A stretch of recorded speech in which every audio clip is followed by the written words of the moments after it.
everyone, we are Team Impetus. And today our topic is about Japan will not grow faster if it allows more immigrations. Okay, now let me to introduce our team members. First one, this is Xu Song, and this is Graph, and this is Ming Wen, and I'm Ming Shan.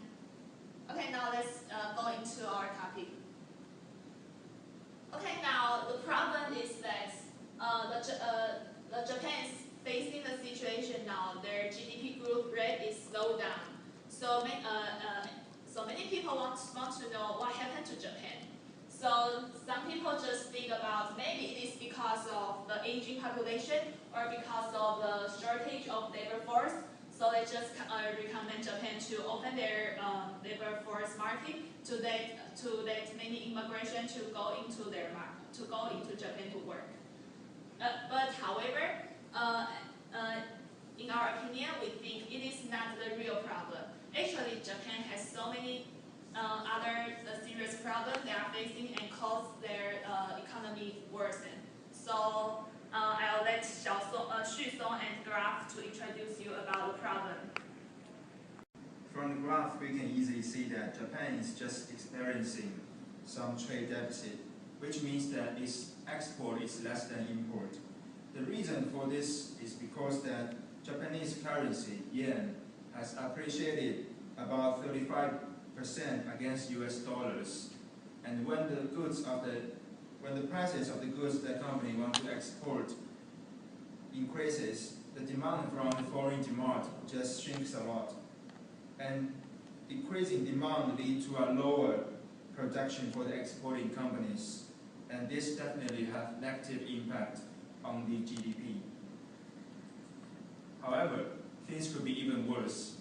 Some big Japanese companies just move their factories from Japan to other countries, for example, to China. And because of this lower production, just lead to a decrease in the Japan's GDP.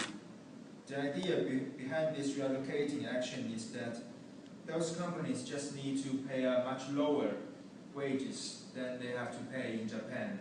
Also, since the corporate tax rate is quite high, it's second highest among developed countries, so companies can enjoy a lower interest tax payment when they operate in a foreign country. The consequence of such reallocation is terrible. The number of people unemployed in labor force increases as labor move overseas. And when people are unemployed, they do not have earnings, and their consumption spending is decreased even further. So as we can see here, Japan lost 420 billions and 1 million jobs in 2008 due to companies' reallocation. That's all. My part basically covers the analysis of the labor force and the unemployment in the Japanese economy. So let's look at this graph. This graph basically talks about the employment rate in Japanese economy. As we can see, Japan's employment rate has been consistently falling since 1970, and today it is at the mark of 56%. Now, if we explore and investigate this ratio further, we can either say that the population, which is the factor in the denominator, is expanding, or we can say the employment in the numerator is reducing. But as we know that the population of Japan is actually shrinking, so definitely the employment factor, which is in the numerator in Japan, is actually reducing. Moving on to the second slide, we can see the long-term unemployment factor of the total economy of Japan. We can see here that of the total unemployment, of the total people who are actually unemployed in Japanese economy, approximately 40% of the people are suffering from the long-term unemployment, which means that these people actually cannot find jobs for these people actually cannot find the job since last 1 year. That basically means that their skills are becoming redundant, and if they want to return to the labor force of Japanese economy, then they have to retrain themselves and become updated and then come back to the labor force. Moving on to the next slide. The previous two slides can easily be justified in terms of that the unemployment in Japan is actually increasing, because we can clearly see here that the number of jobs that are being produced in Japanese economy each year are much less compared to the total number of people who are actually becoming unemployed in Japanese economy. So there are not enough jobs for the unemployed Japanese people. In this circumstance, if we bring highly skilled and low-skilled immigrants from other countries to Japan, then they will only act as the burden to the economy, because there are simply not enough jobs to cope up with that situation. Thank you. Start? Yes. Based on a study, found that immigration per se, no matter how large, will do essentially nothing to help to the developed world, because every dollar, euro, or yen collected from the immigrants by taxes will be needed to provide them with social benefits, government transfer, and public goods, none of which is cheap. To further explain our conclusion, we divided immigrants into two parts: low-skilled immigrants and high-skilled immigrants. If immigrants is expanded primarily in low-skilled, fiscal condition will be significantly deteriorate.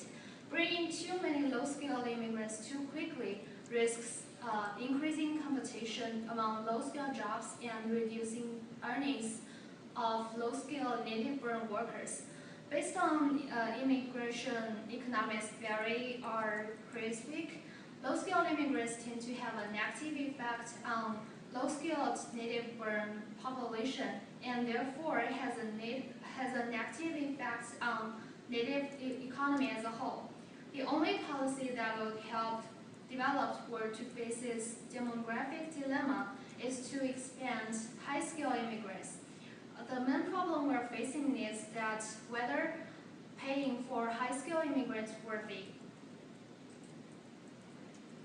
On average, immigrants tend to be less productive than local hires because of different traditions, different language, work habits, and education need.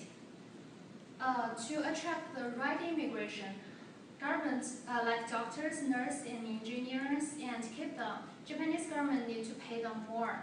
Moreover,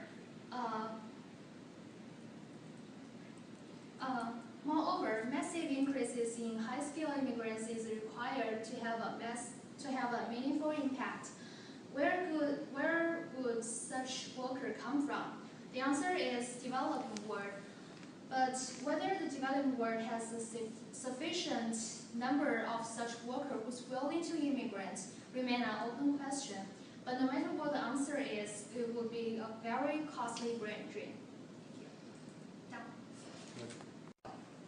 Okay, now we have already known that Japan is facing the problem like trade deficit, and the companies just relocate overseas, and the increasing unemployment rate.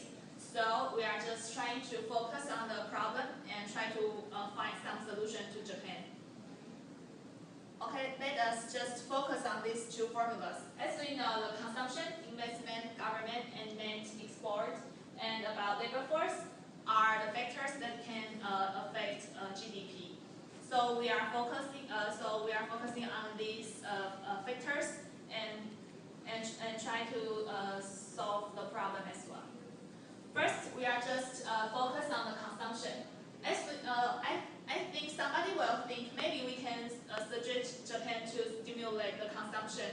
However, the interest rate in Japan is about 0 now. So it is really hard for the government to control the interest rate and lower the interest rate to stimulate consumption. And also, according to the data in World Bank, we can see that actually the Japan's consumption has increased in recent years. So we think stimulating the consumption is not the first choice for Japan to help grow their GDP. Then we can focus on the investment part. We can see these two charts.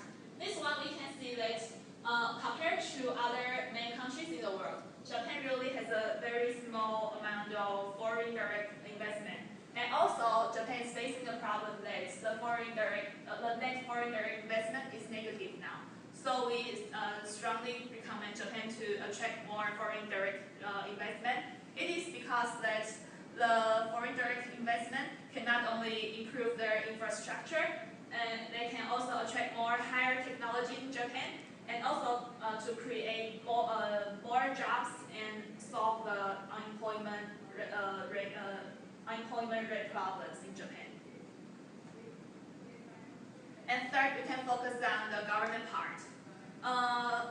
First, we want to mention that we totally disagree with Japan to increase more government spending. It is because that Japan has a very high debt to GDP ratio. Their debt to GDP ratio is 2020 now, 2020% now. It is the highest number in the world. That means that Japan's government has a really high debt. So if Japan just focus on spending more money, then it may worsen the economy, and because of the increasing debt. That is why we also think if Japan just let immigration in their market, it will also worsen the economy, because the Japanese government needs to spend more money to take care of those people. So what Japanese government can do? Actually, they can decrease the corporate tax. According to the Shusong, we know that Japan's corporate tax is the second highest one in the world. So if Japan can cut their corporate tax down, it might attract more Japanese company to back to Japan, and then improve their industry production and create more jobs, and then it can also increase the exports. Okay, then our next suggestion is that Japan can encourage their women to participate more in their job market. Okay, our presentation is finished. Thank you for listening.